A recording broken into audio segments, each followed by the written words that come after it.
Hey, Mike here. I just wanted to let you know that you can listen to Dark Poutine early and ad-free on Amazon Music, included with Prime.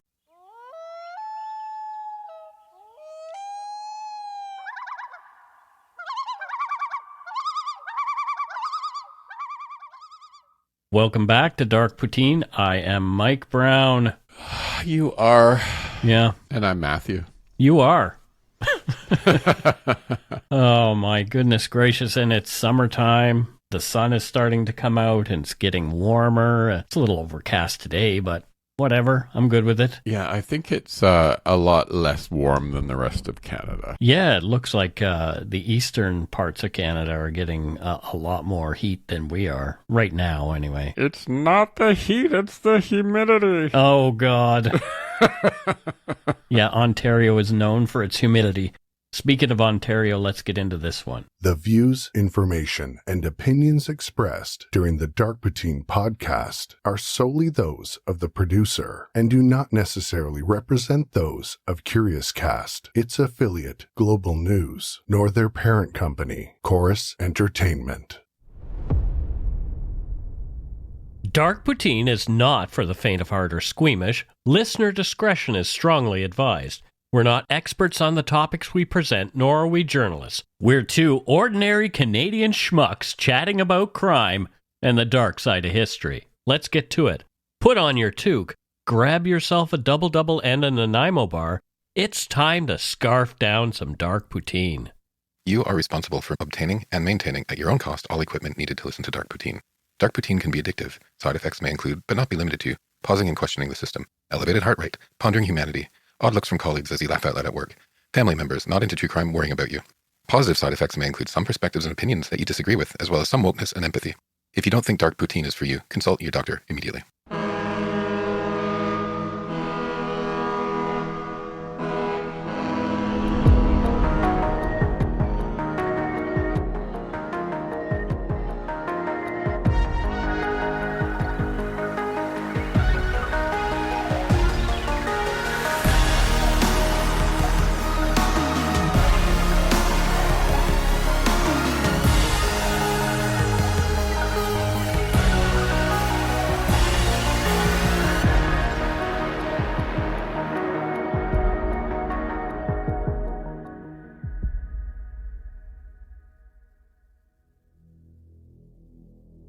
On June 6, 2021, Nathaniel Veltman, 20, deliberately drove his truck into the Afzaal family, Pakistani immigrants, as they walked along the road in London, Ontario.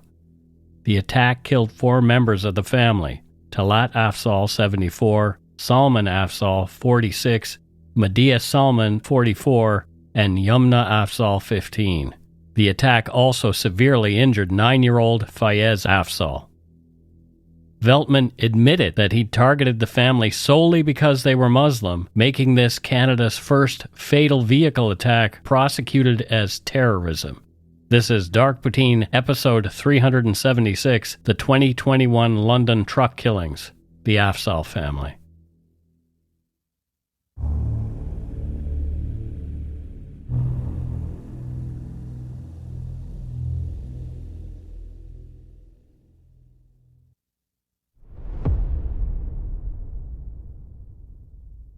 The Afzaal family, whose lives were so violently cut short in June 2021, embodied the ideals of kindness, scholarship, and community spirit.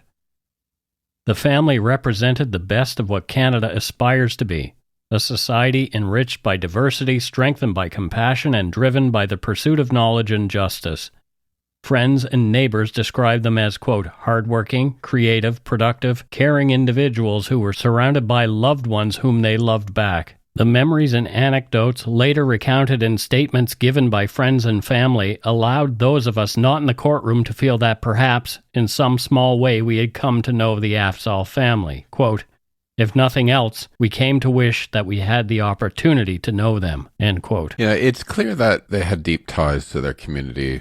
You know, they're professionally accomplished, intergenerationally stable, I'd call it as well. But the irony really is brutal. It's exactly the kind of integration that's so often held up as aspirational immigrant success stories. Yeah. But they were targeted and destroyed. And we have to be careful. Like, whenever this happens, you talk about model citizens. Model citizen, yeah. But you got to be clear. You know, you shouldn't have to earn your humanity to be safe from hate. No. Right? Like, even if they weren't model citizens, right? This family seemed like they really were. Mm-hmm. They were educated. They were hardworking. When something like this happens, we try to hold people up as this great model citizen thing. When, well, in fact, oh God, I just can't imagine what it'd be like living somewhere where you have to just keep proving yourself. Right. And they didn't have to earn that. They were just good people, though. They were just good people. Yeah. The Afzaal home was a place of laughter, learning, and love. Family gatherings were filled with stories, music, and the aroma of home-cooked meals. They celebrated their Pakistani heritage while embracing Canadian traditions, building bridges between cultures and generations. Their lives were marked by resilience and optimism even in the face of challenges. Talat Afzaal, the eldest member of the family, was the family's revered matriarch. Born in Pakistan, Talat was a woman of remarkable artistic talent and intellectual curiosity. She completed a master's degree in fine arts, a rare accomplishment for women of her generation and background. Her paintings, often depicting mountains and landscapes, were not just works of art but expressions of her love for nature and her homeland.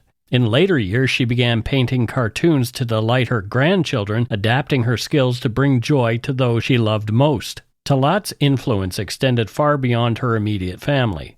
She was a mentor and a guide, known for her wisdom and her ability to bring people together. Her niece, Fatima Kidwai, recalled, quote, having done a master's of fine arts, she was an incredible painter. She started painting cartoons because it brought a smile to her grandkids' faces, end quote. Her daughter, Aisha Shaukat, described Talat as, quote, the epitome of love and kindness. Her kindness was boundless, a soothing balm in times of difficulty, a guiding light that enveloped all of us together. With unwavering strength, she faced challenges with resilience and grace. A woman of grace, compassion, and boundless love, the one whom I spoke to every single day, every single call which I awaited every morning, end quote. Talat's home was always open, her table always set for guests. She was the family's anchor, the one who remembered every birthday, who offered advice and comfort, and who instilled in her children and grandchildren the values of hard work, humility, and generosity. Her life was one of service, creativity, and enduring love, an inspiring legacy. Yeah, I think her creds alone would have been enough to command respect, but in a larger context, her sort of presence as an elder with this advanced education and cultural capital, I'll call it, really defies many of the tropes that are often imposed on immigrant women of her generation. She wasn't passive or peripheral. Right. She was central, both in her own right and a conduit to this family community. Salman Afzaal, Talat's son and the father of the family, was a man whose life was defined by service to others. Trained as a physiotherapist, Salman dedicated his career to helping people regain their mobility and independence. Patients and colleagues alike remember him as a gentle, attentive professional who treated everyone with respect and empathy. His commitment to his work matched only by his devotion to his family and community. Salman's journey began in Pakistan, where he excelled academically and developed a passion for the healthcare field. After immigrating to Canada, he quickly became known in London, Ontario, for his warmth and integrity. He was described as a, quote, pillar of the family, someone who could always be relied upon in times of need. Outside of work, Salman was actively involved in the local mosque, volunteering his time to support newcomers and young people. He believed in the power of community and often organized events to foster inclusion and understanding. Friends recalled his hospitality and his readiness to help anyone in need. At home, Salman was a loving husband and father. He encouraged his children's ambitions and supported his wife, Madiha, in her academic pursuits. He was known for his sense of humor, his love of cricket, and his ability to bring people together. Salman's presence was a source of stability and joy. In policy and media circles, there's often a tendency to treat immigrant men, especially Muslim men, as socially suspect until proven otherwise. I agree. I've noticed that too. Yeah. And, I think his story isn't remarkable because he subverts that. It's remarkable because it shows how narrow the narrative always was, right? Like he wasn't an exception. He's an example of the norm. And it's this norm is unseen because it doesn't fit into the usual framing that we get out of society and the media. Madiha Salman, Salman Afzaal's wife, was a woman of extraordinary intellect and ambition. Born and raised in Pakistan, Madiha excelled academically from a young age. She pursued a career in engineering, a field where women remain underrepresented, and her determination led her to Canada, where she continued her academic journey. At the time of her death, Madiha was a PhD candidate in environmental engineering at Western University with a specialization in water treatment and sustainability. Colleagues and professors describe Madiha as, quote, brilliant, hardworking, and passionate about making a difference, end quote. She was celebrated for her intellect and warmth, and her research held the promise of significant contributions to environmental science. Her cousin, Bahia Ahmed, remembered, quote, she had the most contagious smile I've ever seen and a warm, sweet laugh that still echoes in my ears. She had the kindest heart, ready to help anyone with anything, end quote. Madiha's commitment to education extended beyond her own achievements. She mentored younger students, particularly women and girls interested in the STEM fields, encouraging them to pursue their dreams despite the obstacles they faced. She was active in academic and community circles where she advocated for diversity and inclusion. At home, Madiha was a devoted mother and wife. She balanced the demands of her studies with the needs of her family, often working late into the night so she could spend time with her children during the day. Her daughter, Yumnah, looked up to her as a role model, and her son, Fayez, cherished their time together making art and exploring nature. Madiha's life was a blend of ambition and affection, a rare combination that inspired everyone who knew her. I always find there's this unfortunate pattern where the professional achievements of Muslim women are either over-celebrated as novelty or overlooked entirely. Mm-hmm. You know, her work, water systems, sustainability, and environmental engineering, that stuff actually matters in a concrete, technical ways. So, you know, what's clear is that she wasn't just participating in academia, right? She was actually positioned to contribute meaningfully to London if she stayed there and to Canada. Right. The loss isn't just personal. You know, smart people like this, that's a loss to the future of Canada. She's a contributor. Yeah, exactly. Right? Yep. And it's, I don't know. I always just find it interesting about how we frame professional achievements of Muslim women. Yumnah Afzaal, the teenage daughter of Salman and Madiha, was a vibrant and multi-talented young woman. At just 15 years old, Yumnah had already distinguished herself as a creative force within her school and community. Following in her grandmother's footsteps, she was an aspiring artist, a gifted student, and a compassionate friend. Her artwork, which adorned the walls of her school and home, reflected her curiosity and optimism. Yumnah, however, dreamed of becoming a doctor, a goal inspired by her parents' commitment to helping others. She was recognized for her academic excellence, her leadership in student organizations, and her commitment to supporting her classmates. Her cousin, Noman Siddiqui, described her as, quote, one beautiful, sweet, multi-talented, and creative young girl. She was a caring big sister and an obedient daughter. She really enjoyed the company of family and cousins and was very well liked by her friends. An ambitious and aspiring teenager, set herself higher goals. She was aiming for the skies and became a superstar after her death. End quote. Her friend, Maryam al-Sabawi, offered another moving tribute. Quote, Yumnah was more than a friend to me. She was a confidant, a support system, a classmate, a study partner, a secret keeper, a giver of hope, and most importantly, she was a constant reminder that good friends do exist. I miss Yumnah. Not a day passes that I do not think of her.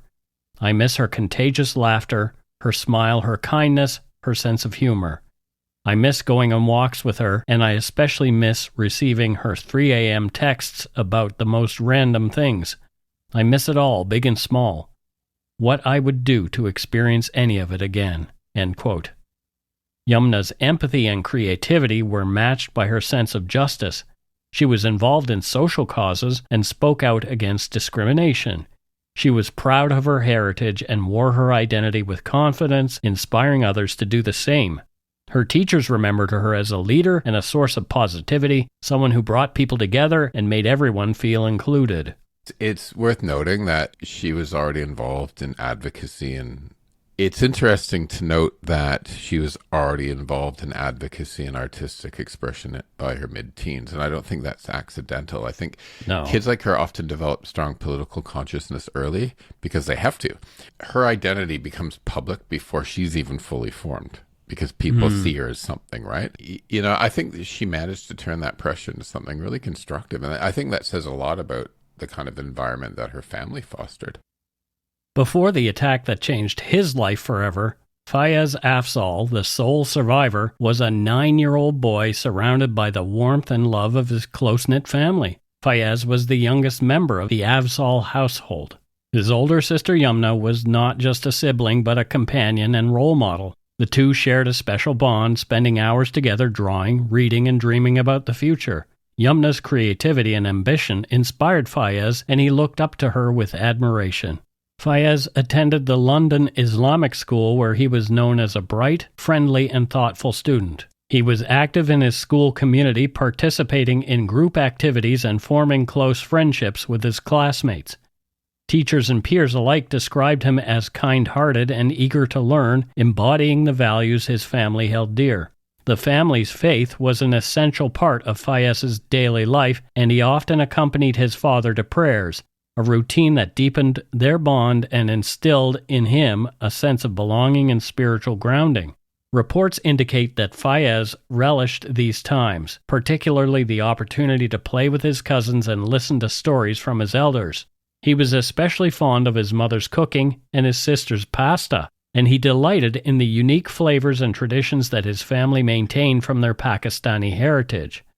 Holidays and special occasions were celebrated with warmth and inclusivity, and Fayez was learning to appreciate both his cultural roots and the diverse community around him in Canada. The Afzaal family's home was a nurturing environment where Fayez's interests were encouraged and his achievements celebrated.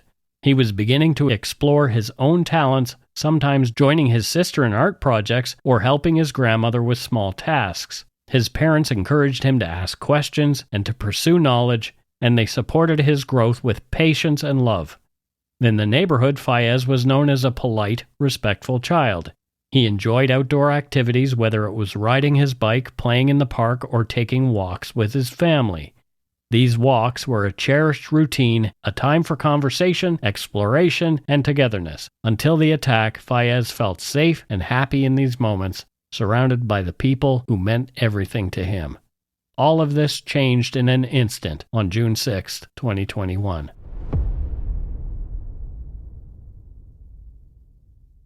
It was a warm Sunday evening, the sort that invites families outdoors to enjoy summer. For the Afzaals, family walks were more than just exercise. They were a celebration of togetherness, an opportunity to talk, laugh, and share stories after a week spent balancing work, school, and community commitments. They walked along the familiar sidewalks of Hyde Park Road, a bustling thoroughfare lined with homes and businesses where they had often strolled before. Passers-by would later recall seeing them together, engaged in animated conversation and laughter. Their attire, which included traditional clothing, was a proud expression of their Muslim and Pakistani heritage. Video evidence from dash cams and security cameras of local businesses that evening showed the Afzaals were not in a rush. They paused at intersections, waited for lights to change, and enjoyed the simple pleasure of each other's company. What the family could not have known was that at that very moment a stranger was driving through the city with a deadly intent. Nathaniel Veltman, having consumed hours of extremist content and armed with a plan months in the making, was patrolling the streets in a truck he had specifically outfitted for violence. He wore combat gear and carried weapons, his mind fixed on finding Muslims to target. As he drove, he scanned the sidewalks for potential victims, his actions fueled by hatred and a desire to send a brutal message to the Muslim community. The Afzaals reached the intersection of Hyde Park Road and South Carriage Road, waiting together at the curb for the light to change. Their movements were ordinary, unremarkable to anyone but themselves. A family out for a walk, savoring the peace of an early summer night. They stood close, talking quietly, unaware that they had attracted the attention of a man whose intentions were anything but ordinary. Veltman, seeing the family from across the 4-lane boulevard, recognized them as Muslims based on their clothing. He drove past them once, then circled back, positioning his truck for a direct approach. What happened next would shatter the tranquility of that evening and forever alter the course of countless lives. But in those last moments, the Afzaals were simply a family, walking together in the twilight. The sound of screeching tires and the sickening impact drew the attention of nearby drivers and pedestrians who rushed to the scene, many not yet realizing the full extent of what had just occurred. The Afzaal family, moments before peacefully walking together, now lay scattered on the sidewalk and boulevard, their lives violently interrupted. Some bystanders, shocked and trembling, called 911, their voices urgent and panicked as they described the scene. Yeah, I'm going to jump in here because this exact intersection, Hyde Park and South Carriage, is a place I know intimately because my mother lived on that corner. Right. So I've stood on that corner. I've crossed the street. I've walked those same sidewalks so many times. Mm-hmm. And really, it's an unremarkable spot. It's sort of tucked between suburban common busy traffic. Yep. It's like a busy road amongst suburbia, like a feeder road. Yep.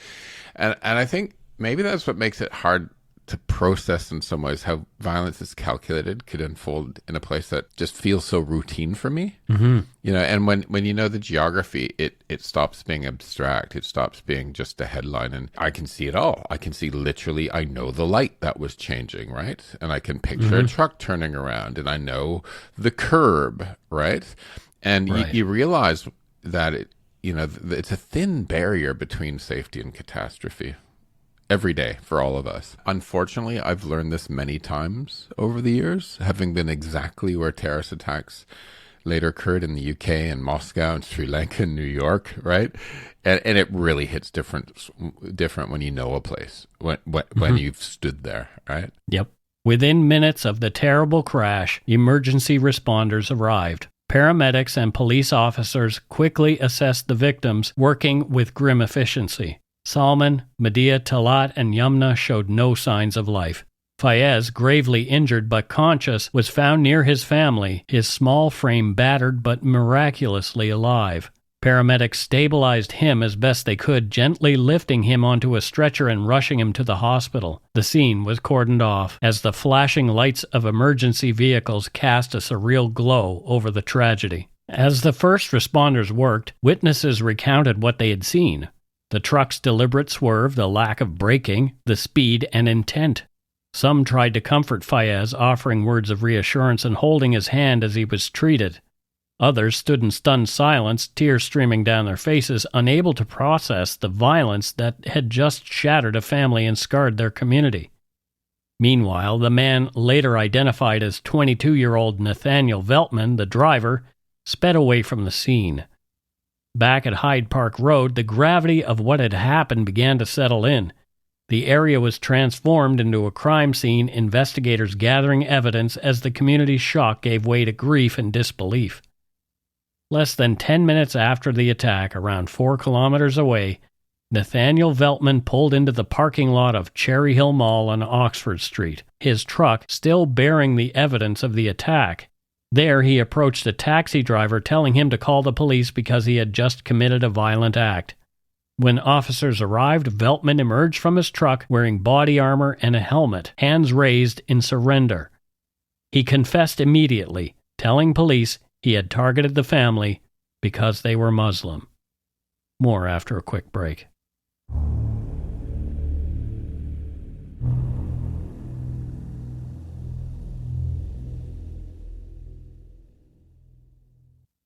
And we're back, Matthew. Yeah, we're going to get into the fact that Veltman was from my hometown in Strathroy, aren't we?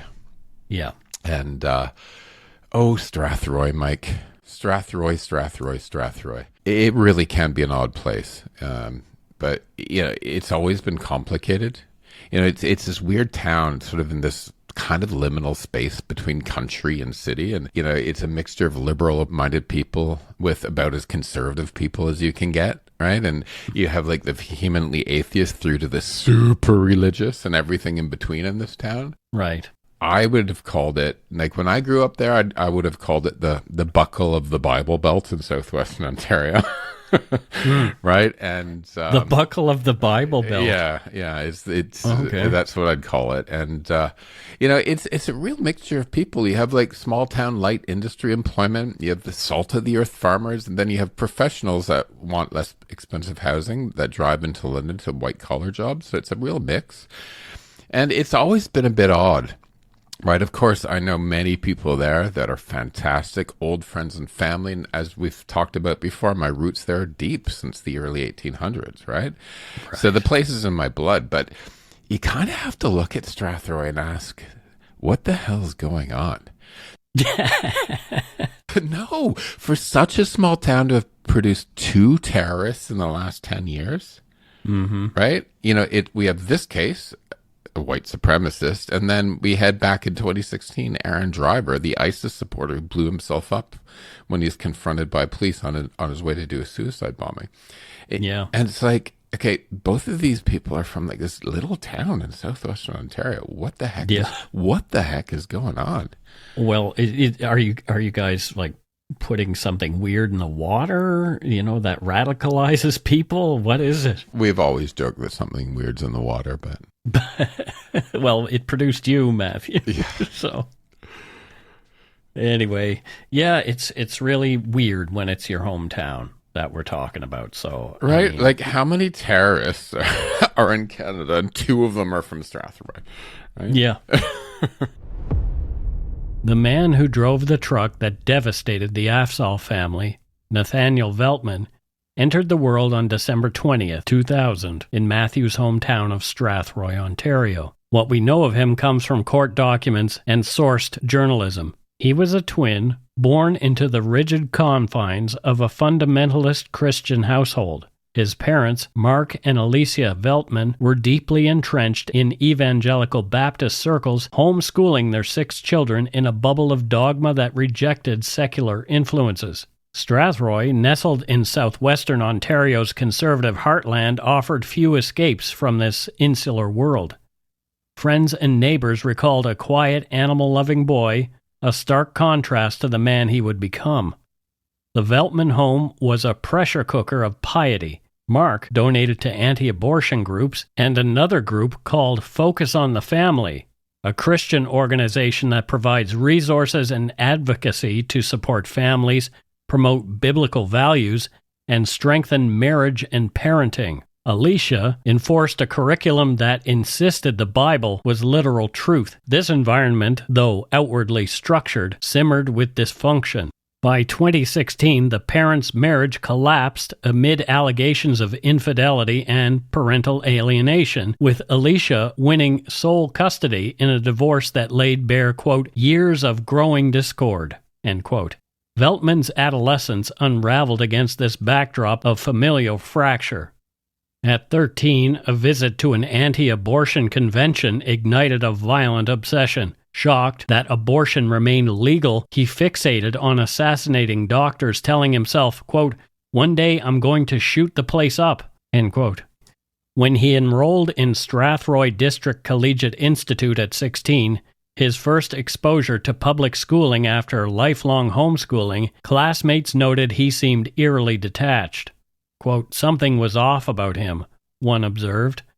Another called him odd and reclusive. Despite earning a scholarship, his home life continued to crumble. At 17, he sought emancipation from his parents, a request granted by family court. Freed from his family's grip but untethered from stability, he drifted into conspiracy theories and online radicalization. His move to London for architectural studies at Fanshawe College marked a descent into extremism. Veltman gravitated toward fringe communities adopting flat earth beliefs and conspiracy theories about global elites. Co-workers at Grey Ridge Egg Farms exploited his vulnerability, manipulating him into exhausting shifts while whispering promises of divine reward. By 2020, his online research had devolved into paranoia. He scoured the internet for proof of media dishonesty and government cover-ups of, quote, crimes by minorities against white people, end quote, later confessing he feared surveillance by the feds. This digital rabbit hole led him to white supremacist manifestos. In February 2021, he downloaded videos of the Christchurch Mosque Massacre and Brenton Tarrant's The Great Replacement, studying them obsessively. Weeks later, he absorbed Anders Breivik's treatise on the Norway attacks, internalizing their call for racial war. Yuck. Oh, these conspiracy types are so exhausting. Yeah. It's always the same recycled nonsense. Mm-hmm. Global elites, code for Jews, of course. Right. Fake news, the feds, flat earth, rinse and repeat. Have some imagination, But here's the thing, guys like Veltman don't stumble into this stuff. They reach for it because it gives them a framework to justify the hate that they're already carrying. Yeah, they're angry. Right. And they need to direct that somewhere. They feel unheard. They feel unseen. If they're intelligent, they're already racist and they're reaching for it. But if they're stupid, they just fall for it because everything's a conspiracy if you don't know how anything works. Right. If you don't have the ability to think critically, this is where you go. Yeah. Absolutely. I read that recently a city in the United States banned chemtrails. Oh, we're safe. Oh, yeah. The world is a great place right now. The final months before the attack were a countdown to violence. In January 2021, Veltman purchased a black Dodge Ram truck, retrofitting it with a bull bar meant to, quote, ram cops. By May, he drafted his manifesto, A White Awakening, railing against Muslims and multiculturalism while demanding, quote, a violent revolution. The document mirrored the very text that inspired him, Tarrant's and Breivik's, but with a chilling local focus. On June 6, 2021, the day of the attack, after ingesting psilocybin mushrooms, magic mushrooms, which he claimed induced a dreamlike state, he patrolled London's streets hunting for Muslims. At 8:40 p.m., he spotted the Afzaal family clad in traditional Pakistani attire, waiting at a Hyde Park intersection. Circling back, he accelerated to 100 kilometers per hour, mounted the curb, and plowed into them without braking. As paramedics fought to save the lone survivor, 9-year-old Fayez, Veltman fled the scene in his damaged truck. After admitting his violent act to the taxi driver in the parking lot of the Cherry Hill Village Mall, Nathaniel Veltman calmly waited for the police to arrive. Witnesses described Veltman as appearing unusually calm and even cheerful. He was seen smiling, laughing, and acting giddy as he waited, showing no signs of distress or even a hint of remorse. When police arrived, Veltman surrendered immediately, kneeling down and placing his hands on his head in a gesture of compliance, but his demeanor remained eerily upbeat. Arresting officers noted he seemed, quote, happy, smiling, and giddy, end quote. The formal police interview with Nathaniel Veltman was conducted in the early hours of June 7, 2021. From the outset, Veltman was forthcoming with the detectives, stating early in the interview, quote, I know the deal already, pretty much. I've done so much research before I did what I did, I kind of know the deal, end quote. He was clear that he would not attempt to plead insanity or seek a lighter sentence, emphasizing, quote, I'm not planning on pleading insanity. I'm not planning on claiming that I was in a psychotic state. I want the world to know why I did what I did, so I'm just going to tell you, end quote. Veltman described a long descent into extremism, beginning with online research about politics and the 2016 U.S. election. He was particularly upset about what he called Muslim grooming gangs in the UK. He said, quote, what actually made me snap and decided I'm going to commit violence was when, I think it was The Sun, referring to a news organization. I can't remember which shit-led news media it was, but basically what happened is there were two 12-year-old white girls that were kidnapped by this Muslim grooming gang in the UK somewhere, and I was like, I'm done. So I decided, all right, this is it. I'm going to commit a terrorist act. I'm done. I'm not putting up with this shit anymore, end quote. Veltman blamed Western governments for what he saw as a failure to protect white people and for suppressing free speech, claiming, quote, they leave you no choice. Because if you publicly protest and say stop Islamization, it's resulting in terrorism against white people, you will get doxxed, kicked out of school, fired from your job. You might even be kicked out of your apartment and forced into homelessness. The government leaves people like me no choice. I would much rather have been peaceful. I didn't want to do this. I felt sick to my stomach after what I did, but they leave us no choice. End quote. Actually, you did have a choice. In Canada, you are absolutely free to question and debate immigration. Who? Right now, that's a big question, and we're addressing it. Who should we let in? How many should we let in? Why? And you can even have a debate about cultural impact, and you can celebrate your own culture. There's nothing wrong with celebrating your own culture, right? But you can do that without being a bigot and without descending into conspiracy and violence, right? Like, no one forced you into extremism, Veltman. You weren't silenced. You weren't cornered. You had access to an entire spectrum of views and tools, and you chose hate. And this wasn't an inevitability. It was a failure on your character. Oh, boy. Yes. So that's directly to him. Yeah, I don't disagree with you, by the way. If you did disagree with me, I'd be pretty upset. Of course. But I like that you mentioned that you can celebrate your own culture without being a bigot. Hey, I love being part Irish. I like being part Jewish. I like being part French, Dutch, all of those things. But I'm not saying that other cultures don't belong. Why does that have to be even a thing? We just need more intelligent debate about immigration. Yeah. Not this stupid stuff that people fall into. I agree. Veltman was explicit about his intent and the political nature of his actions. He told the detectives, quote, "It was politically motivated, 100%, and boasted, 'I admit it was terrorism. It was terrorism. I admit it. I'm not going to try to get a lighter sentence by saying it was just murder, not terrorism. Like, I'm not trying to, I think, like, by definition, it probably does qualify as terrorism,' end quote. He identified his main inspiration as Brenton Tarrant, the perpetrator of the New Zealand mosque shootings, and says he wrote his own manifesto, A White Awakening, to justify his actions and call for an end to multiculturalism. Regarding the attack itself, Veltman was matter-of-fact, quote, "I killed a bunch of people. Well, not a bunch, 4, by crashing into them," end quote. When asked why he targeted the Afzaal family, he responded, quote, "Because they were Muslim."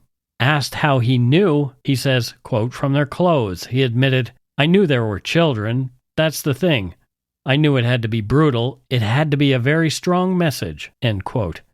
He described the act as, quote, "surprisingly easy, but also very, very distasteful," and said he decided to surrender after the attack rather than continue on a rampage. Well, good for him. Throughout the interview, Veltman was careful to state that he acted alone and was not affiliated with any organized group. He also expressed a desire to inspire others, telling the detective, quote, "When people like me do something like this, it inspires other angry white men to do the same thing. I would never have done something like this if it wasn't for others that did similar things," end quote.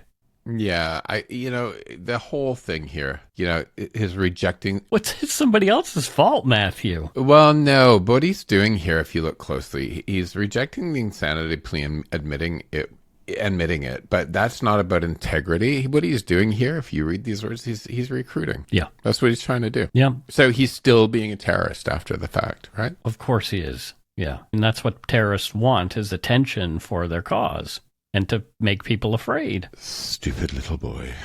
Ultimately, Veltman's interview leaves us no doubt about his responsibility for the attack or his motivations. In the immediate aftermath of the June 6, 2021 attack on the Afzaal family, the London, Ontario community and Canadians across the country reacted with profound shock, grief, and a resolute condemnation of Islamophobic violence.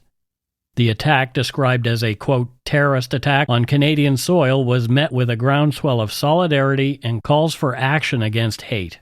Canadian leaders at all levels quickly denounced the attack. Ontario Premier Doug Ford tweeted, quote, "Hate and Islamophobia have no place in Ontario." Canadian Prime Minister Justin Trudeau also expressed his horror, writing, "To the loved ones of those who were terrorized by yesterday's act of hatred, we are here for you." End quote. London Mayor Ed Holder, speaking on behalf of all Londoners, said, quote, "This was an act of mass murder perpetrated against Muslims, against Londoners, and rooted in unspeakable hatred. We grieve for the family, 3 generations of whom are now deceased." He then ordered flags at City Hall be lowered for 3 days of mourning. The Muslim community and advocacy organizations were vocal in their response. The National Council of Canadian Muslims, NCCM, called for the attack to be treated as terrorism, with CEO Mustafa Farouk stating, quote, "A man allegedly got in his car, saw a Muslim family walking down the street, and made the decision that they do not deserve to live. He did not know them. This is a terrorist attack on Canadian soil and should be treated as such." End quote. London lawyer and community representative Nawaz Tahir emphasized the innocence of the victims and the community's resolve. Quote, "These were innocent human beings who were killed simply because they were Muslim. We will stand strong against Islamophobia. We will stand strong against terror with faith, with love, and a quest for justice. Hate will never overshadow the light of love." End quote. Community vigils and memorials became powerful expressions of solidarity. On June 8th, a vigil at the London Muslim Mosque drew thousands, including Trudeau, Ford, and Holder, with Premier Ford temporarily lifting COVID-19 restrictions to accommodate the gathering. The House of Commons held a moment of silence for the victims, and leaders from across the political spectrum called for a national action summit to address Islamophobia. Public funerals and commemorative events continued to draw large crowds. My nephew rocked up to my brother that week and said, "I want to do this march to the mosque," so they went. That's cool. Yeah. Good on them. The horrific attack galvanized nationwide solidarity with vigils and the, quote, "Our London Family movement advocating against Islamophobia." Nathaniel Veltman faced a total of 5 criminal charges as a result of the attack on the Afzaal family. He was charged with 4 counts of first-degree murder for the deaths of Talat Afzaal, Salman Afzaal, Madiha Salman, and Yumnah Afzaal, and 1 count of attempted murder for the severe injury of 9-year-old Fayez Afzaal, who is now orphaned and living with relatives. In addition to these primary charges, he was also charged with terrorism offenses. Contrary to what he had indicated to police, Veltman pleaded not guilty to all charges at the outset of the trial, including the counts of first-degree murder, attempted murder, and the associated terrorism allegations. Pussy. What about your convictions, right? Thought you wanted to be a hero. I have thought about this one a lot, and why this happened. His attorney said, "Make them prove it. Make them prove it. Make them prove all these things." To plead guilty to terrorism as the first person charged with terrorism in this way in Canada, make them prove it. It was proved pretty damn easily and clearly. We're about to see that. Nathaniel Veltman's trial began on September 5th, 2023 in Windsor, Ontario before Justice Renee M. Pomerantz, with jury selection and opening proceedings starting that day. The trial was relocated from London to Windsor to ensure impartiality given the extensive local media coverage and potential community impact. 12 weeks were set aside for proceedings in the case where, for the first time in Canadian history, terrorism charges were argued before a jury in a first-degree murder trial. The Crown's case was clear. This was not a spontaneous act, but a meticulously planned attack motivated by hatred and designed to send a message of terror to Muslims across the country. Central to the prosecution's case was the evidence of Veltman's radicalization and preparation. They presented Veltman's manifesto, titled A White Awakening, in which he called for violent revolution against Muslims and railed against multiculturalism in Canada. In addition to the manifesto, the prosecution presented a digital trail that revealed Veltman's months-long descent into extremism. And the evidence of planning went well beyond his writings. Veltman had purchased his black Dodge Ram truck months before the attack and outfitted it with a heavy-duty bull bar to maximize its destructive potential.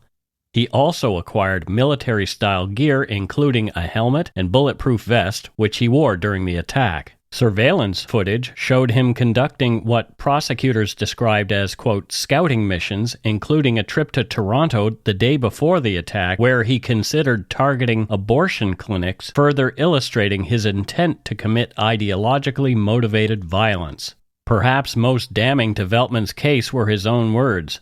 In his videotaped police interview, played for the jury, he did not attempt to hide his motivations or responsibility. As we mentioned, he had told arresting officers it was politically motivated 100%. He told detectives and admitted, "I killed them because they were Muslim," identifying their traditional clothing as the reason he selected them as targets. He repeatedly called his actions terrorism and expressed no remorse. Even the attack itself was captured on surveillance video, which showed Veltman accelerating to 100 kilometers per hour, mounting the curb without braking and striking the family with devastating force. Data from the truck confirmed that he did not attempt to stop. After the attack, Veltman calmly smiled and laughed while surrendering to police, flashed a white supremacist hand gesture, the OK sign, and told officers, "I could have kept going." Some of the most prejudicial evidence, such as the list of abortion clinic addresses found in Veltman's apartment and his immediate confession to a taxi driver that he did it on purpose and killed Muslims, was withheld from the jury to ensure a fair trial.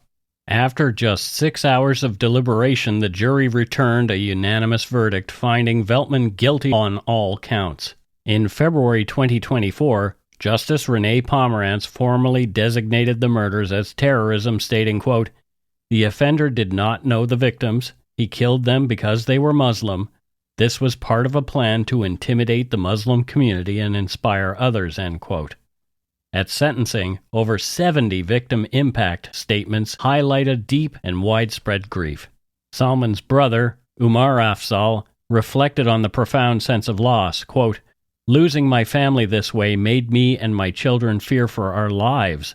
The simple act of walking outside has become difficult for us," end quote. Perhaps the most moving statement came from Fayez, the only surviving member of the Afzaal family.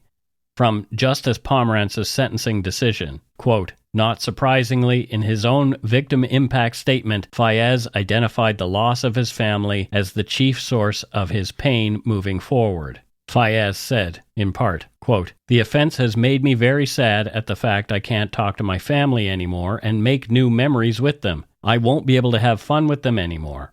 I won't be able to talk with Yumnah anymore, hug Ami, or go to prayer with Baba, or make art with Dadi Jan. I also wouldn't be able to see Yumnah turn 18. I wouldn't be able to see Ami and Baba as grandparents. I wouldn't be able to go to school one day with Yumnah and admire the mural. I would not have to go to the graveyard and be sad about their deaths. I won't be able to live with them anymore because of the offense. I was not able to live in the house I used to, which also impacted me because that was the house I grew up in since I was 3. I wouldn't be able to have some of the delicious food that my family used to make, like Yumnah's pasta, Ami's all-around food, because nothing was better than the other, Baba's butter chicken, and Dadi Jan's potato wedges. Now, every time I go and see friends of Yumnah's, it would not be because of Yumnah that I go. I'd be talking to one of them instead of Yumnah." End quote. Pretty poignant words from a 12-year-old. Fayez's school friends had his back as well, writing, quote, "We are here today speaking as friends of Fayez Afzaal from the London Islamic School. Many people think that just because we are children we do not understand what is going on, but it is very clear to us. The fallout of this attack sits deeply within our school community, leaving a lasting impact on our collective well-being," end quote. Justice Pomerantz sentenced Veltman to life in prison with no possibility of parole for 25 years, describing his crimes as a textbook example of terrorist motive and intent. She wrote, quote, "The offender in this case committed the vilest of crimes. He acted with moral depravity and callous brutality. Yet he, like all individuals, is entitled to the recognition of his dignity and his capacity as a human being to change. The offender is a very young man. It would be for the parole authorities at the appropriate time to assess whether the potential for rehabilitation has been realized," end quote. Justice Pomerantz also stated, quote, "Terrorism seeks to tear society apart. Our response must be unity, end quote. Yeah, and the terrorism designation, this wasn't symbolic in any way, it was structural. What the judge is doing is framing the violence within the ideological movement that inspired it, rather than reducing it to this individual pathology. And that really matters, because if we treat every hate-motivated mass killing like some isolated outburst, we'll never see that pattern, right? And we won't be able to interrupt it. And Veltman, he's not a one-off. He's part of a lineage. Christchurch, Quebec City, Norway. Canada needed, this precedent not to prove we're tough on crime, but to name the threat accurately, I think, in a lot of ways. Yeah. The Afzaal family's deaths sent shockwaves through the city and across the country, prompting an outpouring of grief and solidarity. As one community member observed, quote, "More than one statement offered the thought that if the offender had only stopped to speak to the family, he would have been utterly disarmed, that Salman would have invited him to their home for tea, that even a single conversation would have disclosed how special these people were and would perhaps have robbed the offender of his capacity to harm them," end quote. Meanwhile, in June 2025, Nathaniel Veltman filed an appeal challenging his convictions. The appeal centers on three main grounds, all related to alleged errors made during the trial. These include the admissibility of the white supremacist manifesto and statements made by the defendant to police, as well as the refusal to declare a mistrial due to inflammatory language used during the Crown's closing statement. As of this writing, a decision has not been made.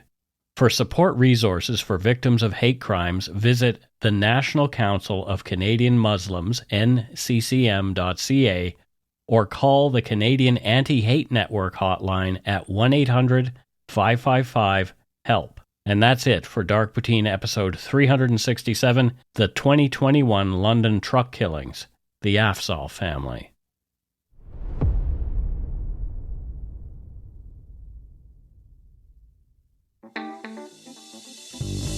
That's right, it's time for voicemails.